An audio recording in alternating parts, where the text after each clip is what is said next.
Hello, everyone. Thank you for asking me to present to you guys today. I sent out some stuff that we were going to talk about. And I know everyone's probably done a lot of research on COVID. There's a lot of information out there. We do try to keep the Village website. We have 2 sites, very updated. One is, it says COVID resources, and we have everything there from economic development, health, and how to keep yourself and your mind healthy for stuff with your children. There's some new summer camp stuff up there for kids. I looked at it. Some of the stuff for kids is really interesting. It's access into zoos and stuff. So I don't think it's just for kids. There's some museum stuff, and I try to update that every time I get something new in. But the things I wanted to talk about were safety now that we're starting to reopen. One of the things a lot of people will talk about is wanting gloves. And there's pros and cons of wearing gloves. So one of the pros is if you know you're going to be touching something dirty, you put your gloves on. That way your hands are clean when you put your gloves on, and you keep your hands clean. And little vinyl kitchen gloves work just fine unless you're in the medical profession and dealing with real biohazard stuff. So I've got the kitchen cooked vinyl gloves. The cons with gloves is, yes, it's great. You're cleaning your bathroom, you're wiping down all your frequently touched surfaces with bleach, you want your gloves on. One of the cons about wearing gloves is if you don't wear them appropriately. I go to the grocery store and I grab the cart. So the cart may be dirty, maybe I cleaned it. So I go to the grocery store. If I go in, and I don't very often, I either go with a bottle of Lysol or I make my own spray bottle. I have spray bottles that I make bleach and I clean my stuff that I'm going to touch. And I don't wear gloves because I've grabbed something off the shelf. I've now got whatever germs that are on my gloves, I put it in my cart.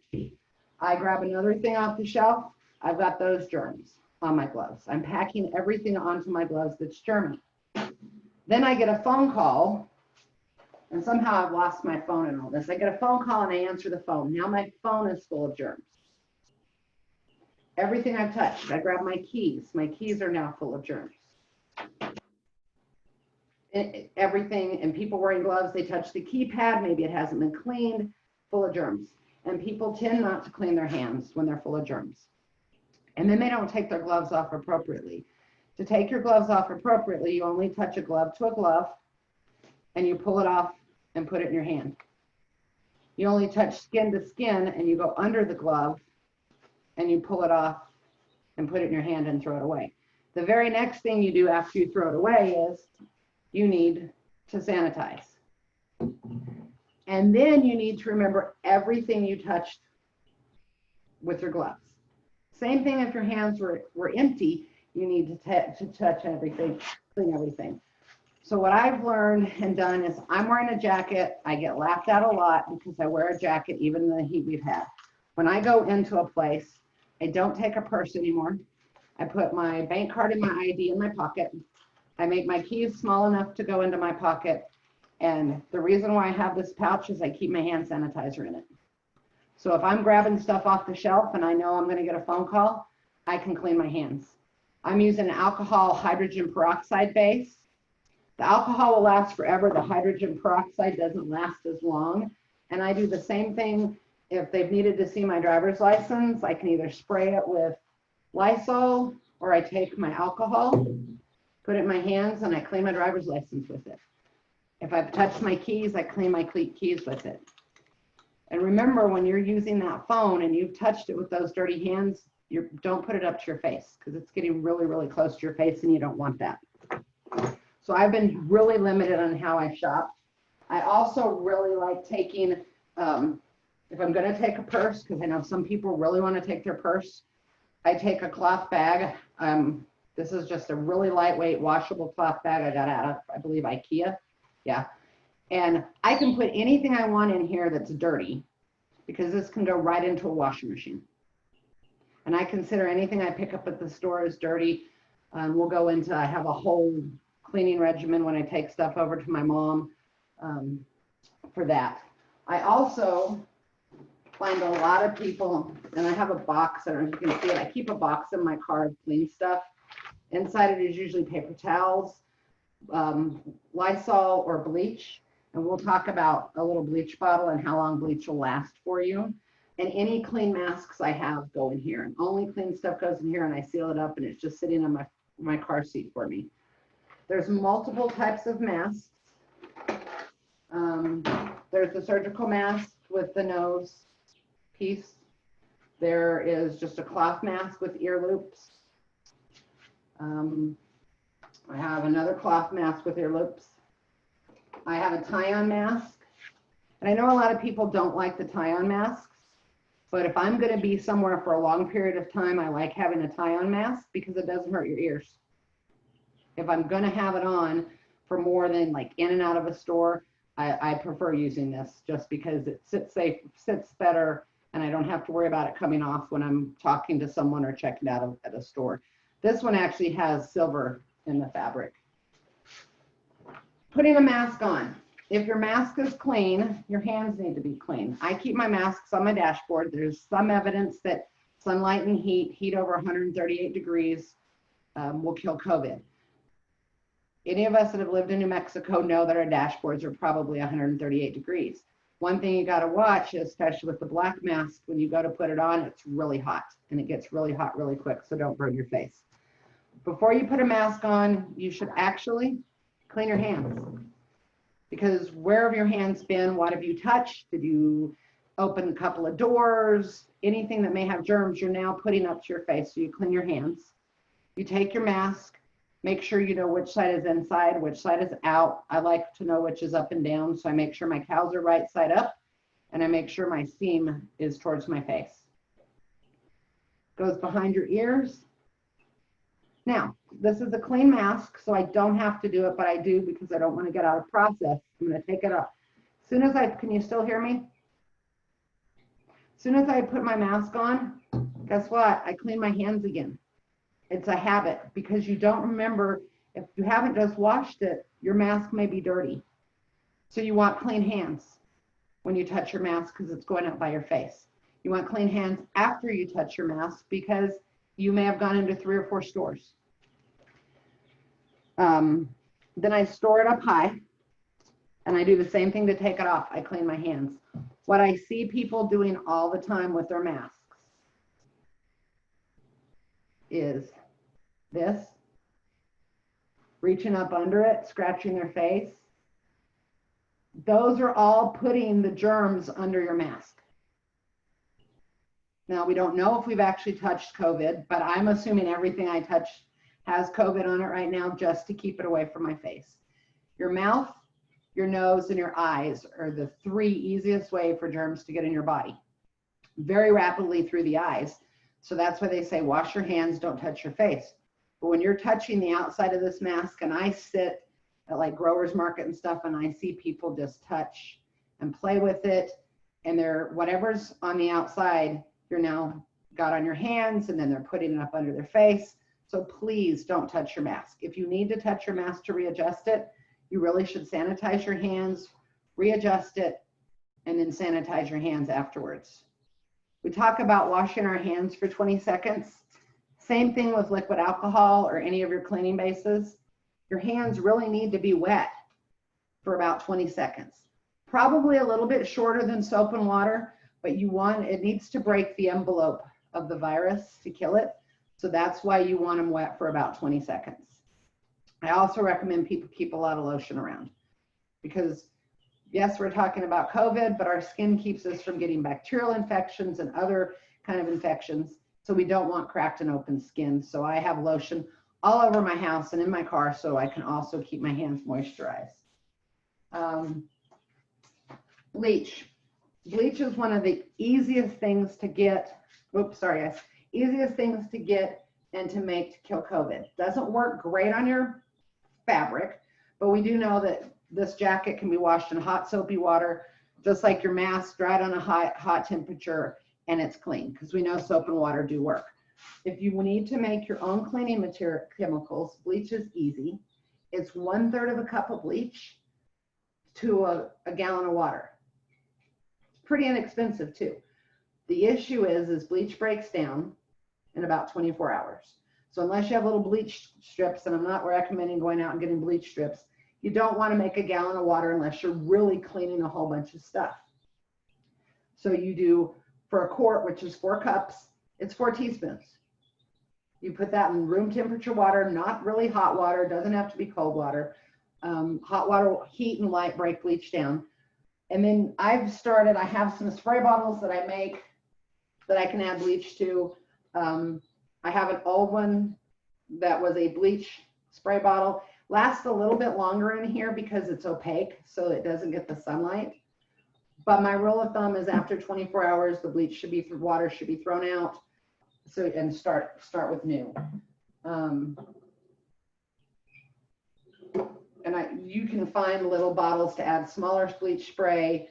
Lysol works really well. Bleach takes about 30 seconds to a minute to kill the COVID virus.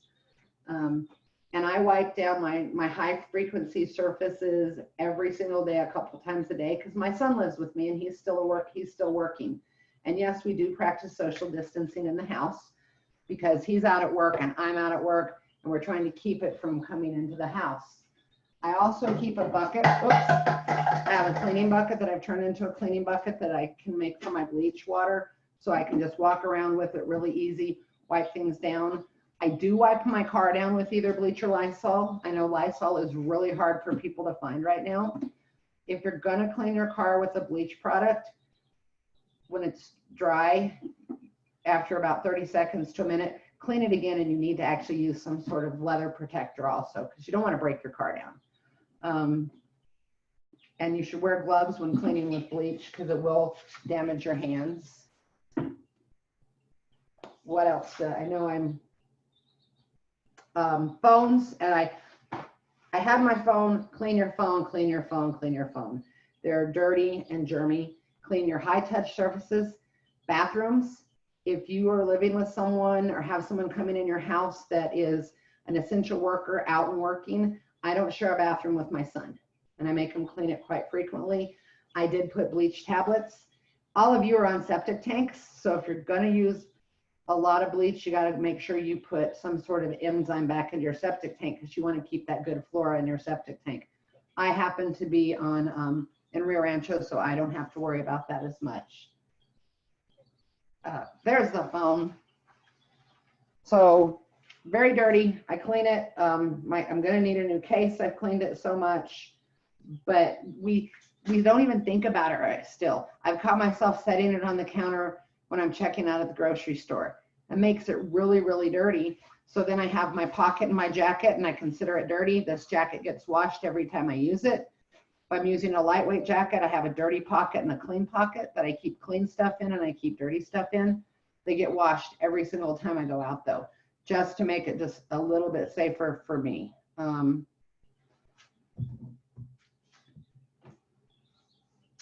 Sprays, there's all sorts of sprays you can get that are less potent than alcohol that work. There's some natural ones made out of salt and vinegar. They're called hypochlorous acid. Clean and Pure is one of them. We are actually at the fire station looking at purchasing a big generator so we can actually make it for people and do mass cleaning and help clean up the library. I think I've got a lot. Remote controls. Remote controls are really important for you guys to clean. Now, if it's 2 of you and you're staying in the house and you're not going out, maybe you don't have to clean your light switches as much as I do. But if you have a worker come in to clean something or to fix something, clean it. Surfaces, cardboard, studies are showing 24 hours on cardboard. So I know a lot of you, I bet, are taking your packages like me and you leave them outside on your back porch or in your garage for 24 hours and then you open them. That works. You can also spray them with bleach. You could open those with gloves to get your product out. Metal or plastics is about 72 hours. They believe it can live on plastics. Now, we don't know how much virus could be on that plastic, and it doesn't take a tiny bit, it takes more. They're trying to find out exactly how much it takes to get into your body to make you sick. But when I get home from the grocery store, everything I have in my comes in. I have a dirty spot in my kitchen. I set up my bleach water. Everything gets wiped down. It then gets set on my clean spot in my kitchen before I put it up. Fruits and vegetables, of course, we don't wash with bleach and soap. Soap can actually cause you to have diarrhea. We're supposed to rinse them really good with water. I will wipe the outside package down because we do know that cold preserves the virus. So I try to keep it out of my refrigerator as much as possible. But everything gets wiped down. If I'm delivering to my mom, she has a large bag. Everything I take and clean, put it in her clean bag after it's cleaned, and then she can take it into her house. And I know some people say I'm a little obsessive, but I want to be one of the people who does not get this virus. I really do, because I don't want to get sick, and I don't want my son to have to move out of the house so he doesn't get sick. People have a lot of questions on if masks work. There's a couple studies coming out right now that yes, if everyone in a room is wearing a mask and one person is sick, we're trying to keep the person that's sick from shedding the virus. If it's aerosolized virus, it stays in the air for 3 hours. They've done studies, it sits in the air for 3 hours. Now they aerosolized it. So that means intubation, singing aerosolizes, not normal talking, and putting the mask on helps keep it from coming out of my mouth. Your mask hopefully catches some of that so you're not as prone to get sick. Yes, the biggest thing is social distancing. That 6 feet minimum away from people really keeps you. Large droplets should drop to the ground. And I know it's been not as fun for people to social distance, but you can meet outside on porches and patios. I do recommend, if you're high risk, to wear your mask if you're doing that. Clean your hands. Sorry, my son just decided to walk through. But I do, if you're not a big mask believer, don't think of it as you're not protecting yourself, you're protecting someone else from you. And we do know that anywhere between 25 and 35 to 45, depending on the study you read, people have it and don't know it.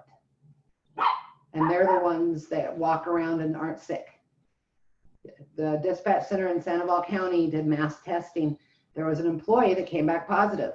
Everyone else had to be tested again. Never got sick. That person never had a single symptom, but she tested positive, and the false positives are very rare. It tends to be we get false negatives on those tests. Questions, because I much prefer questions and answers than lecture. Okay, I'm going to go ahead and allow people to unmute themselves. So again, you can still submit something by chat if you want to raise your hand. You can do that, or you can go ahead and unmute yourself also and just ask Tanya directly. Okay, I have a question, Tanya. Yes. You know, we've talked about social distancing and masks for a very long time, all Yes. kinds of detail. But the one piece that I keep missing is, are they both necessary to do at the same time, or is it one or the other? No. So, and I'm going to post it on our website. I'm doing the contract tracing class through Johns Hopkins, and it really does some basic COVID stuff in the beginning. The issue is I didn't bring an N95 in. This surgical mask here has some fluid protection on it, so it helps a little bit from keeping fluid from getting in. The N95 is a 95% particulate. That really is what we wear if I'm going to be taking care of you as a patient. And we actually have N100s, full face shields, because our eyes are really important. So if you're wearing safety goggles, you've got glasses, I've got glasses, but they're not protecting or full protection of our eyes, and I'm within 6 feet of someone with the mask on, I can still get stuff in my eyes. If I have an N95 on and I don't have eye protection, I can still get stuff in my eyes and get sick. So that distance, because this doesn't keep me from catching the virus. This lessens the likelihood I catch the virus from you if you're wearing a mask. If you're not wearing a mask I think it changes. I still have about a 40% chance catching the virus from you because it really doesn't, the virus is so small. The two things together work the best. 6 feet apart, so I'm not spitting at you. No screaming, no singing, because singing aerosolizes it, and both people wearing masks. Now, if we're 12 feet apart and there's a light breeze blowing away from both of, going this way, so my spit isn't going towards you and your spit isn't coming towards me, 10 to 15 feet, much better. There's some studies that show the virus will travel from talking up to 12 feet. So the 6 feet is what we learned with SARS-CoV-1. So this is SARS-CoV-2. It's related to the first SARS virus that killed about 3,000 people. Actually much more contagious, but it got locked down very quickly. And this is related to it. So they're going with that 6 feet. I really wish they would have had a way to tell people wear masks in the beginning, but they were so worried that it would take away from the healthcare chain. And trust me, there are still places that don't have them. We have to take our N95s, save them to be decontaminated, and reuse them. So the answer to the question really is that you have to worry about ingesting the virus through your eyes. And so Yeah, that's what the distance is really protected. The eyes get it, mouth gets it, nose gets it. So like any virus, if it gets in your mouth, we have some spit, enzymes, digestive juices that could possibly kill it, not necessarily. Our nose really has no protection. Our eyes, I talk about it all the time when I teach medical classes to my crew. If you want to get sick quickly, touch something and rub your eyes. You have nothing in there. It's directly into your body from your eyes. It's one of the fastest routes to get sick from. What about if I have a cut on my hand and I'm not wearing gloves? There's no evidence that it can get through your blood yet.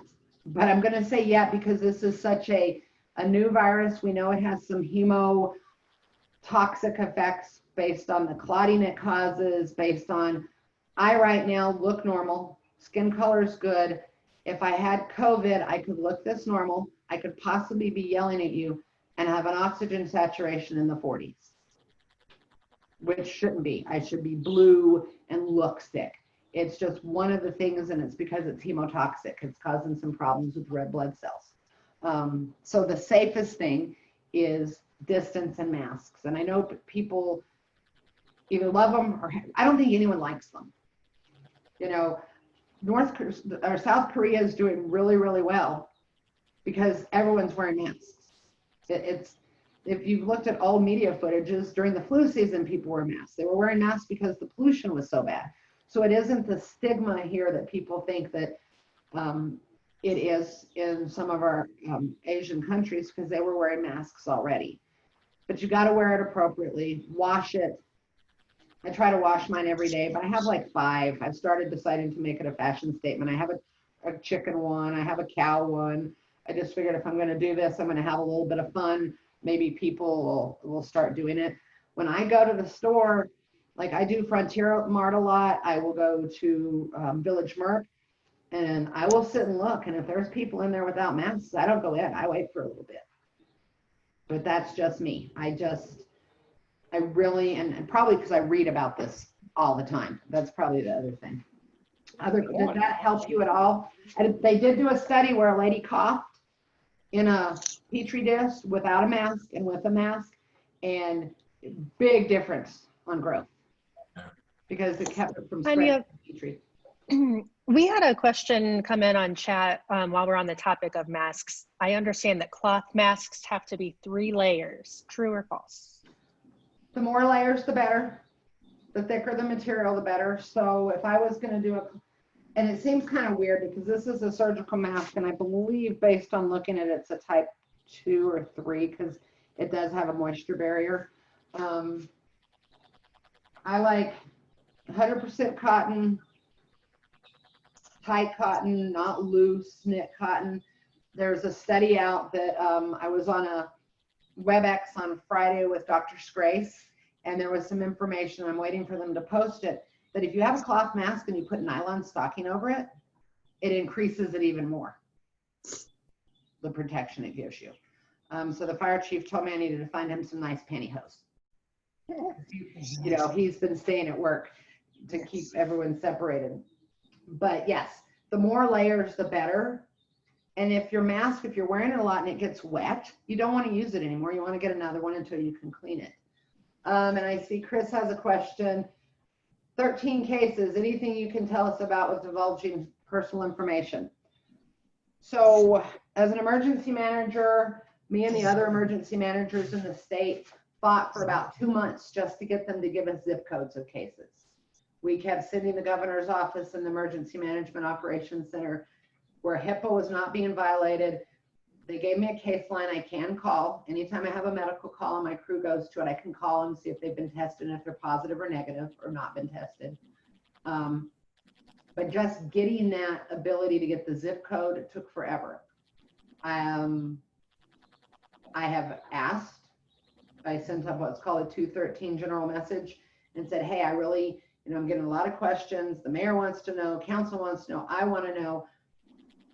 I know they're contact tracing. They're shooting for a 36-hour contact from time of notification of positive to contacting every single person that person's been in contact with during the infectious period. So what's the infectious period? 2 days before symptoms. You're infectious about 2 days before you get sick with COVID-19. So if the average time that I feel sick is 5 days after I get it. So most people between 5 and 5.5 days, if they're going to get it, that's when they feel sick. So that's 5 days minus, I have to remember where I was at 3 days ago and who all I came into contact with. But I may not even be thinking about that because I go and get a nasal swab on day 6 because I'm like, oops, I think I've got COVID. Day 6, I get my nasal swab. Day 7 or 8, I get my results. Now I'm thinking back 5 to 6 days who all I had contact with. So it's taking them about 50 hours right now to contact trace. So that's 2 more days. So we're now at the point where whoever they've had contact with could possibly also be sick. So my question to them was, 1, if they've been in a business, are you going to notify the business owner? 2, what would stimulate a press release?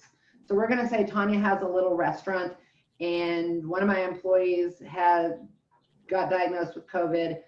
When are they going to make me not just go through my list of receipts or who they waited on, and when are they going to stimulate a press release? So I've asked those questions. The state has been part of it's working amazingly, so don't get me wrong. But sometimes I send my questions up and I have to send them up 3 and 4 times. And then I get this oh, sorry, we can't help you. So I don't know if they're going to give me any more information on whether or not these people were out at any of our businesses. But I do know that if you had direct contact with them, and as long as they were honest, the State Department of Health should be calling you and saying, hey, Tanya Lattin said she saw you at her restaurant on Friday and she's been diagnosed with COVID. This is what you need to do. They are making those calls and they're hiring a bunch of contact tracers. But for our 13 cases, trust me, I've been fighting because I know the community. I think we could do a really good job, and we've done a really good job. We held at 4 cases for the longest time. We went to 7 cases and stayed at 7 cases for 20 days. That's a really good time. In 7 days, we went from 7 to 13. Now, one of those cases, I don't know how old it is because we got a notification that there was a case labeled Bernalillo County that was actually Sandoval County and was put back into Sandoval. Was it mislabeled the day before? Was it mislabeled a month before? I don't know. No, it's just the county. Huh? Right, but it was the only case that day, so I think it was put in Corrales. We were the only ones that popped a case that day because they update the zip code tracker. They say every once a week, but I check it every day, and sometimes it's 3 times a week, sometimes it's once a week. So I check and I can track when we get new cases put in. The issue is if it's not every day, that case could be 7 days old. Then that doesn't help me a lot with knowing, or a 7-day-old case could come in with 2 brand new cases. So we are trying to get the state to do more to help small communities, to help even large communities realize where their impact is. I track the zip codes all around Corrales also, so I know what's happening right outside the borders to get an idea, because we shop right outside our borders.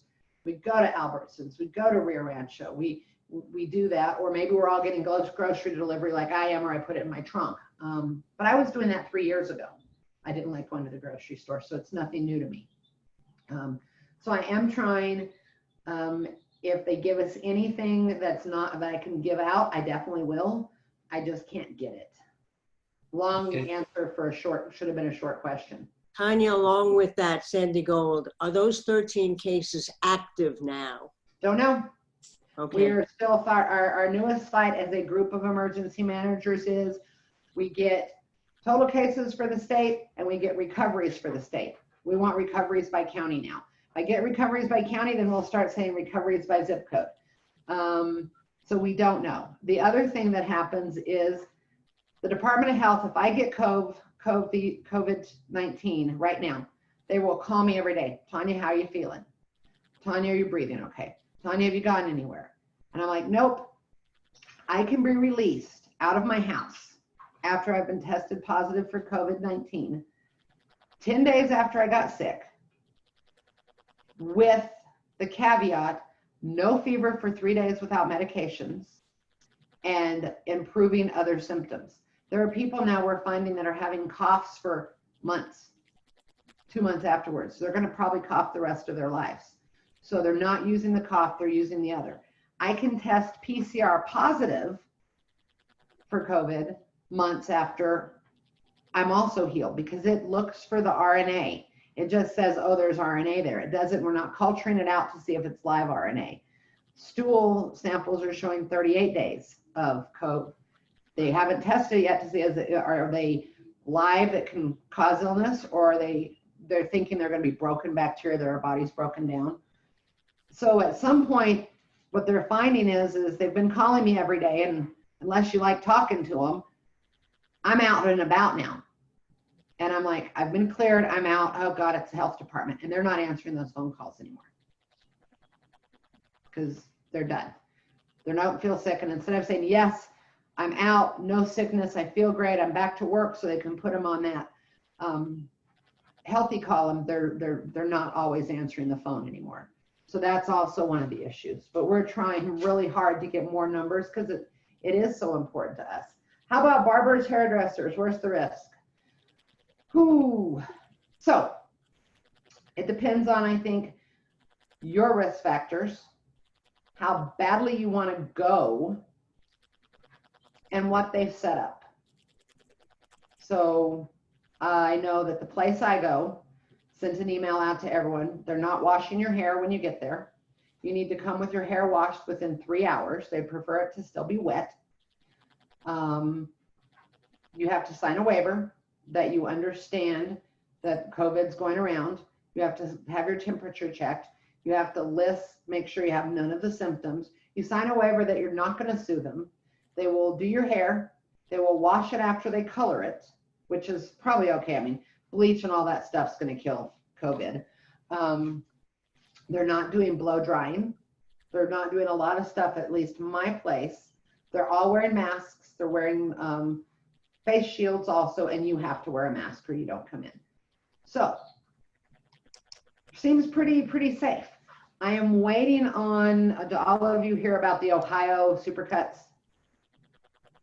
So there was a hairdresser, Ohio opened up, hairdresser came to work for 8 days straight sick, COVID positive. She wore a mask. All her clients wore a mask. Second hairdresser tested positive. She had been actively sick for 5 days. They exposed 150 people. Pretty scary. First 48 tests of clients. Now I did not get to look because if they tested the clients too early, not good. Most people get COVID between 2 and 14 days after exposure. Average is 5. About 100 out of 100,000 will go after 14 days. So if they tested them before day 10, in my opinion, probably they could still end up with COVID. But so far, the first 48 people that tested did not have COVID. But hairdressers usually cutting your hair from behind.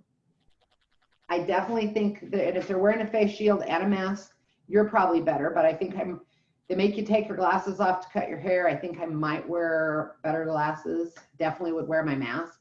I think it's really depends on which risk you want to take. We are opening up, you know, if I got there and they've got a waiting room and someone's sitting in there, which they're not allowed to do. They're not allowed to have you sit in the building prior to your appointment. They're not allowed to have magazines or books. They're supposed to wipe everything down. I think I might get my hair cut. I don't go a lot anyway. And my hairdresser, she does my hair for free. So I'm definitely not going to be taking her seats up anytime soon. So I think if you follow some really good COVID safe practices, you're probably okay. But if you're going, oh, I'm 70, I have a heart condition, I have diabetes, I don't know, I think I might wait. Or see if it's a local person that'll come to your house and do it outside with the same things. I know that's how we were cutting hair at the fire station. They're putting them in trash bags, taking them outside, and of course it's guys, so they were shaving their heads, but that's how they were doing it. Did that help, Larry? A couple other questions. One on the subject of testing. If you are waiting for test results, how do you get test results? So you go to the state website, and it's cv.nmhealth, I believe. Hold on, let me pull it. It's programmed into my computer. Or if you've been waiting a really long time, you can call me, and I'll give my phone number out in a minute. I have an inside line. So you go to cv.nmhealth.org and you click on that link. And when you scan down, it says COVID-19 test information. And it said, I've been tested. Where do I get my results? There is a place where you click look up results. You put your name, first name, last name, date of birth, and you've got to know the date you were tested. If it finds you, then you have to put in a phone number and email, and it sends you the stuff, and then you can log in to get it. If they spelled your name wrong, then you need to go through me. Test results should be up in about 4 days. If you are a Presbyterian patient and you tested at a press site, it would be in your MyChart. And they put those up within about 24 hours. Did that help with that question?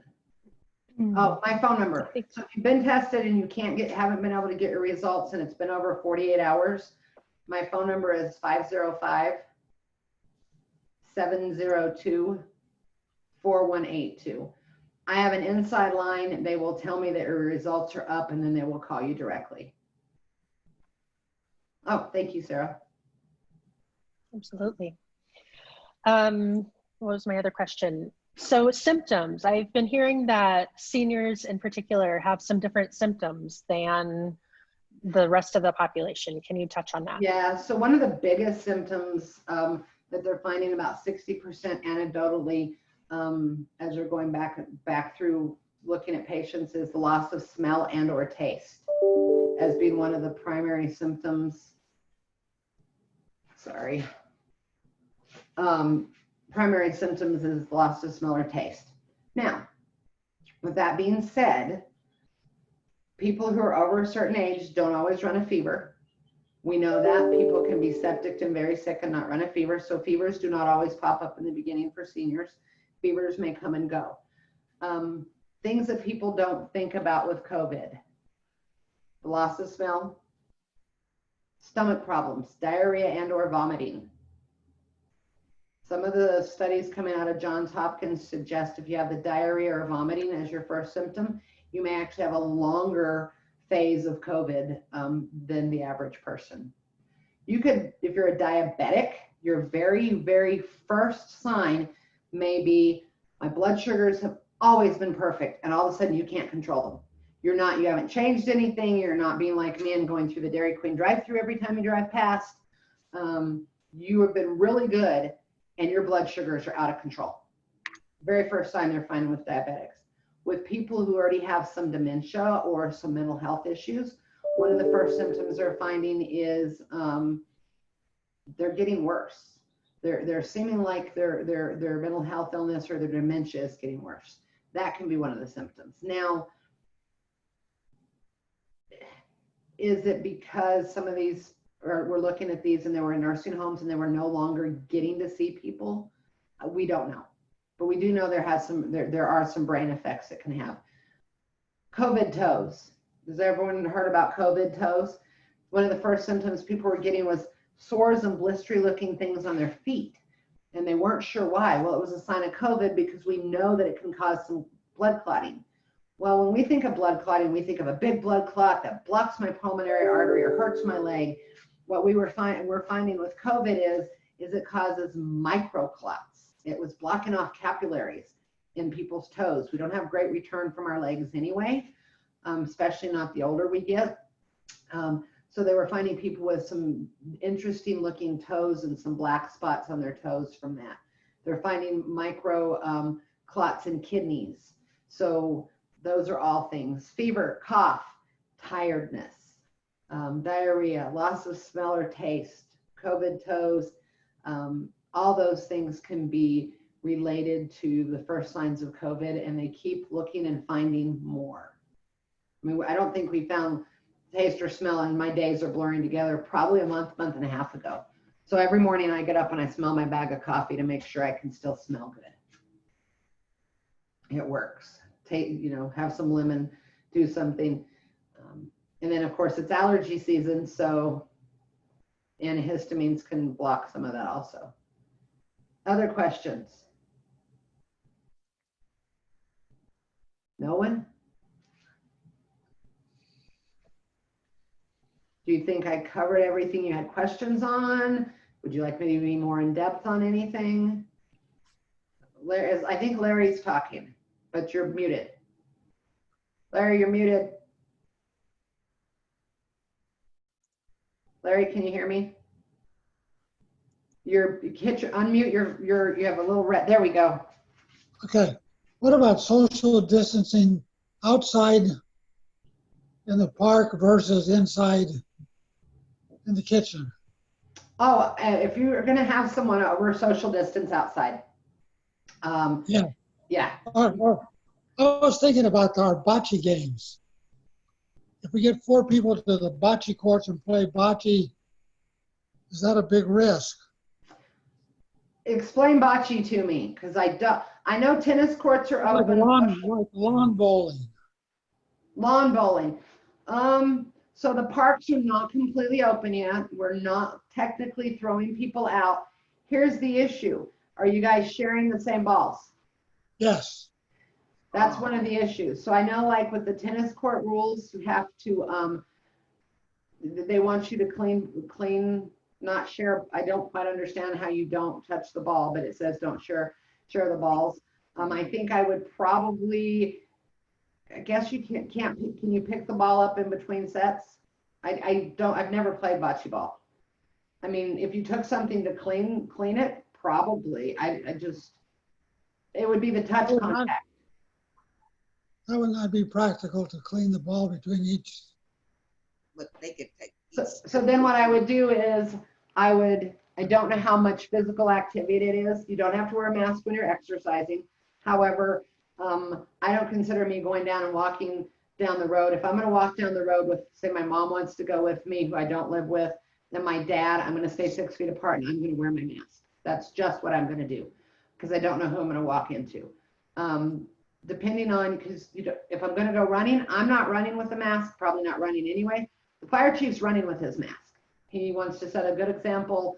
He's running with an N95 with a cover over it, and then actually said he's really improved his lung capacity doing that. Then I would make sure I had hand sanitizer with me and don't touch your face and keep that social distancing. I think they're going to open the parks up soon for other than tennis.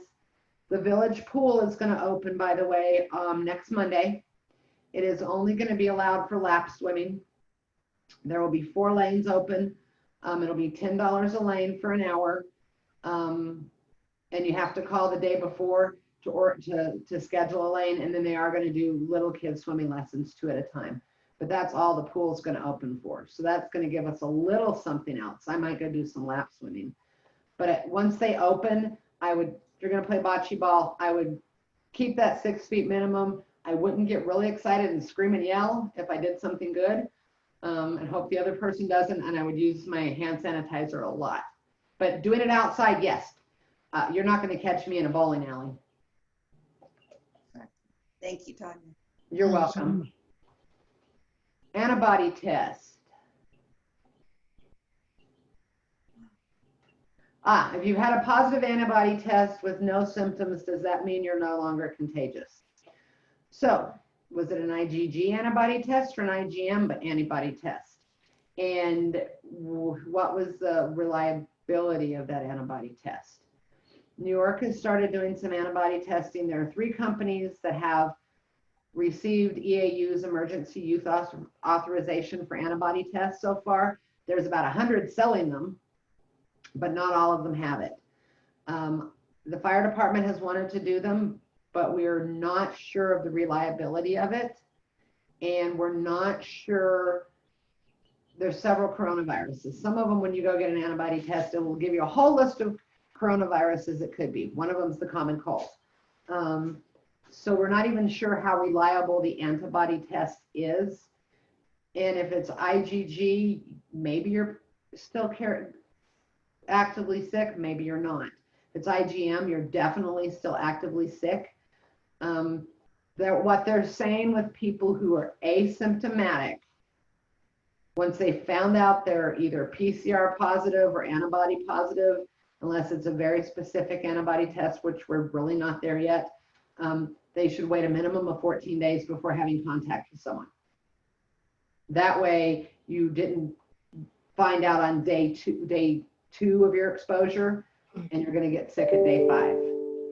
And speaking of timelines, if you do get COVID-19, most people, if they're going to get very sick, they're like, oh, this isn't so bad. Day 7 to 10 is when they get really bad.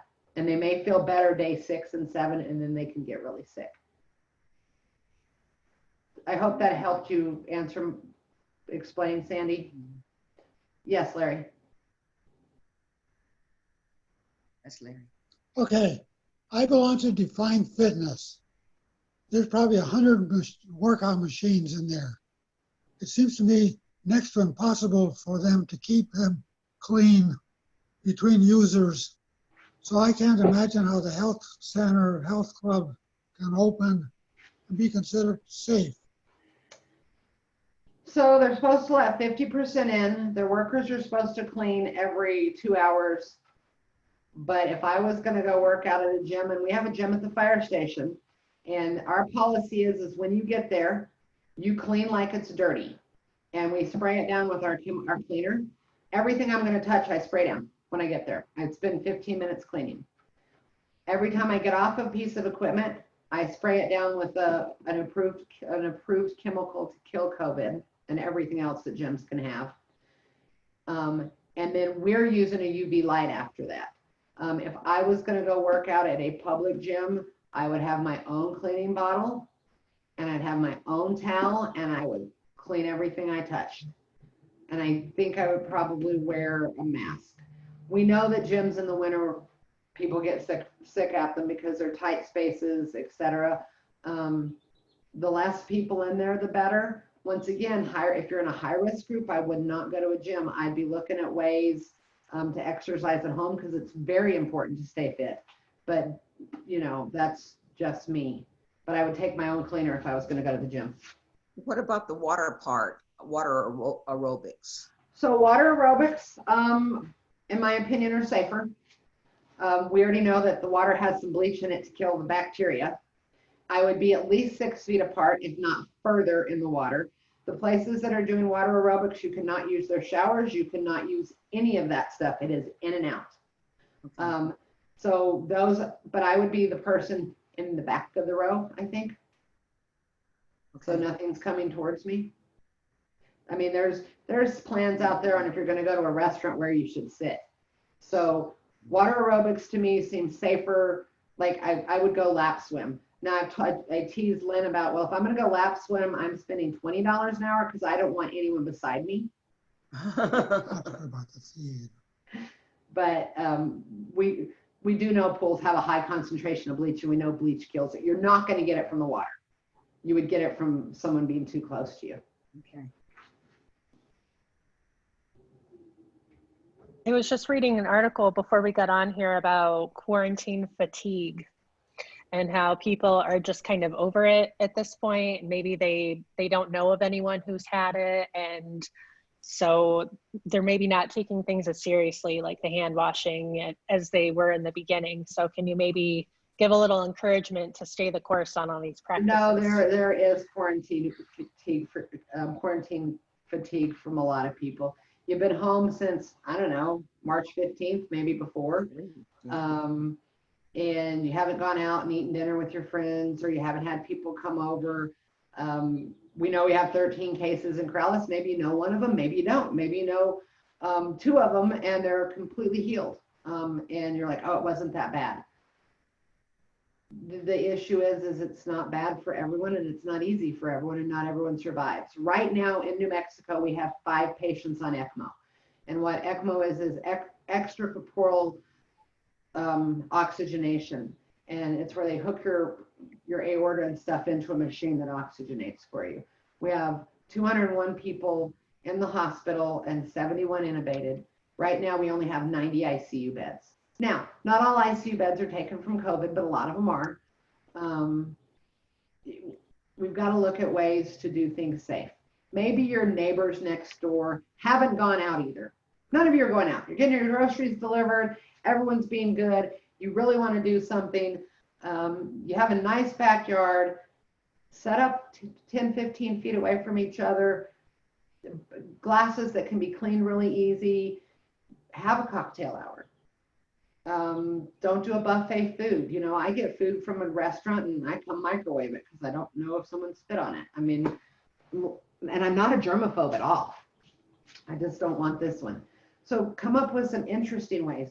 Go for a walk with your neighbor. You and your spouse stay together. The other stay 6 feet apart from each other. There's some things we can do to help ease that. I'm kind of a homebody, so this has worked out really good for me. I miss my parents. I don't see them, and I go to the backyard. I don't go in their house. I wear my mask. I clean the gate when I open it. I clean in and out. I do the same thing at Village Hall. They laugh at me, but I go to Village Hall and I know people are in and out of Village Hall all the time. My mask is on and I've lost how do I lose Lysol? I walk in and I spray everything Lysol when I walk in. Then I go around and spray all their doors because I don't know if they're cleaning it the way I would clean it. It's those little safety things we can do.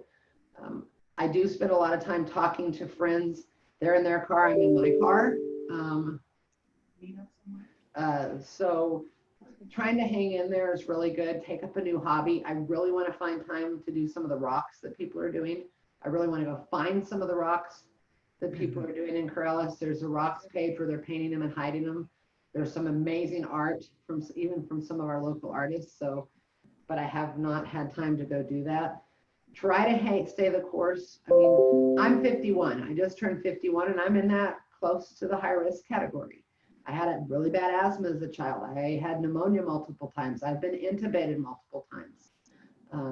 So I'm trying to really make sure that I can stay healthy, and I also want to continue being able to serve you guys. So try to find those things you can do. But ask people. I've had other people say, oh, Tanya, you can come over, I'm safe. I'm like, so what else did you do last week?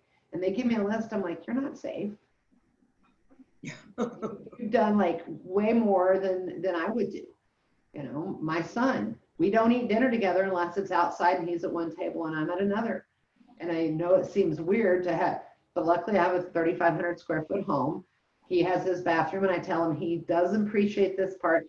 Don't mess with my kitchen. If he gets up in the middle of the night and gets a bowl of cereal, he's supposed to wipe everything down. Other than that, I will deal with the dirty dishes. I will cook because I'm tired of cleaning every cabinet 8 times a day. Stay out of my. So he really likes it. Mom, I really need something to drink. And that was never me, but it saves me some time in the long run. I have a fan running in my house all the time to help circulate that air. My swamp cooler is on and the door is closed right now because the chihuahua would come in, but normally the swamp cooler is on with the door crack to really increase that airflow because I have an outside person in my house. Now, if he wasn't working, different story. We'd eat dinner. Maybe not, because I still go out. I still do have some contacts. But when I'm with a sick patient, I'm wearing a full face mask. I'm wearing everything I need to. It's that grocery store, drive through. It's those contacts that I still have. You know, I was at Growers Market the other day, and one of the guys came up and started to hug me. I'm like, whoa, what are you doing? You know, and I've known him forever. I'm like, don't hug me. You know, not only that, but he had a red eye. He's like, it's just allergies. I'm like, I don't know that. So, and pink eye, that's another one. Pink eye without the goop. Really red eyes without goop is another sign of COVID. Haven't quite figured out why yet, but it is another sign of COVID. Did that help with some of the fatigue? Do Zoom meetings. I do Kiwanis meetings every Wednesday unless my phone starts going crazy. It's really nice just to talk to people. The medical. I rehab bunnies and rabbits or squirrels, ducks. I have 7 chickens in the back and a brooder and a wood duck and a mallard duck. They keep me busy. Find a hobby that keeps you away, that you can do and don't have to see a lot of people. You know, I let my mom visit with a neighbor from next door. A neighbor from next door is not great at social distancing. Well, her family isn't, so it's all outside. And she goes to church against my advice. But like she told me, I'm 80, I can do what I want. So. Well, thank you so much for talking with us today and everything that you do for the community. We're really appreciative and thank you so much for your time today. Thank you. And my phone's always on, everybody, if you have a question. I don't see the person that had the testing. Oh, yes. Please call me on the testing question if the website doesn't work, but make it after 3 because I'm going to get on the economic development call now.